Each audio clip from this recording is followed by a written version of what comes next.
প্রায় ১৬টা বছর পর আজকে মসজিদগুলো উন্মুক্ত হয়ে গেছে। আজকে আলেমরা স্বাধীনভাবে মসজিদে কথা বলেছে।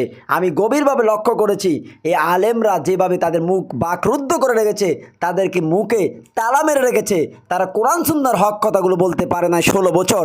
আজকে প্রকাশ্যে তারা স্বাধীনভাবে আজকে তারা জুমার মেম্বারে খুতবা দিয়েছে, কথা বলেছে।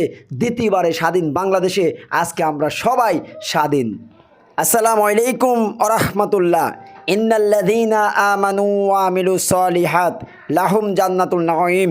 প্রিয় দর্শক, প্রিয় বন্ধুরা, আজকে বাংলাদেশের দ্বিতীয়বারের স্বাধীন বাংলাদেশে প্রথম জুমা আদায় করলাম এবং বিভিন্ন জুমার বিভিন্ন মসজিদের পর্যবেক্ষণ খবরাখবর নিয়ে আমি বুঝতে পেরেছি যে ওলামায়ে কেরাম আলেমরা আজকে স্বাধীনভাবে মসজিদে খুতবা দিয়েছে। কারো ভয়ে নয়, কোনো কমিটির ভয়ে নয়, কোনো জালিমের কোনো পুলিশের ভয়ে নয়, বরং আজকে কোরআন সুন্নাহর কথাগুলো সাহসের সাথে তারা হক কথা বলতে পেরেছে। এইভাবে এই বাংলাদেশে কথা বলতে হবে আমাদেরকে, এটাই তো হওয়ার কথা ছিল। কিন্তু ১৬টা বছর জালিমের জুলুমে কোরআন সুন্নাহর কথাগুলো আলেমরা মেম্বারে বলতে পারে নাই। তাদের মুখকে বাকরুদ্ধ করে রেখেছে, জবানকে বন্ধ করে রেখেছে, যার কারণে অনেক ক্ষতি বাধ্য হয়ে কথা বলেছে। এখন যে আলেমরা চাটুকারিতা করেছে, দালালি করেছে, তাদেরও শিক্ষা নেওয়া উচিত যে হক ক্ষতিগ্রস্ত হয়। যারা হকের পক্ষে ছিল, জেল জুলুম খেটেছে, অনেক আলেমরা হক কথা বলতে গিয়ে মামলা খেয়েছে, জেলে গিয়েছে, অনেক নির্যাতিত হয়েছে, জুমার মেম্বার থেকে তাদের চাকরি চলে গেছে। কিন্তু আজকে বিজয় তাদেরই হয়েছে, আবার তারা অরিজিনাল স্বাধীনতা ফিরে পেয়েছে।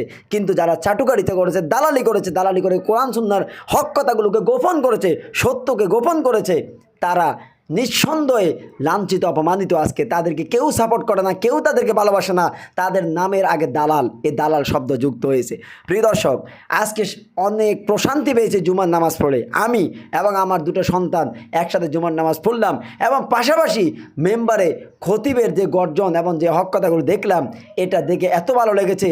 আহা, ১৬টা বছর বাংলাদেশ বন্দি ছিল, মসজিদগুলো বাকরুদ্ধ ছিল, ওয়াজ মাহফিলগুলি এবং আলেম ওলামারা হক কথা বলতে পারে নাই, তবুও একদল আলেম চাটুকারিতা ঘটনায় হকের পক্ষে ছিল।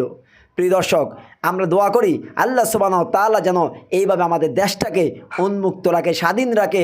ইসলামের কথাগুলো যেন আলেমরা বুক ফুলিয়ে বলতে পারে, কোরআন সুন্নাহর কথাগুলো যেন তারা বুক ফুলিয়ে বলতে পারে, যেন কোনো তাগুদের শাসন, কোনো জুলুম নির্যাতন কেউ যেন তাদেরকে চেপে না বসে, ওয়াজ মাহফিলগুলোতে যেন কেউ আর বাধা দিতে না পারে। আমরা আল্লাহর কাছে দোয়া করি, ইনশাআল্লাহ আমরা বিশ্বাস করি সেদিন আর আসবে না। এমন এক বাংলাদেশ গঠন হবে, এমন এক বাংলাদেশ গঠন হচ্ছে, যেটা আমরা দরজা খুলে ঘুমাবো, সেদিন বেশি দূরে নয় ইনশাআল্লাহ।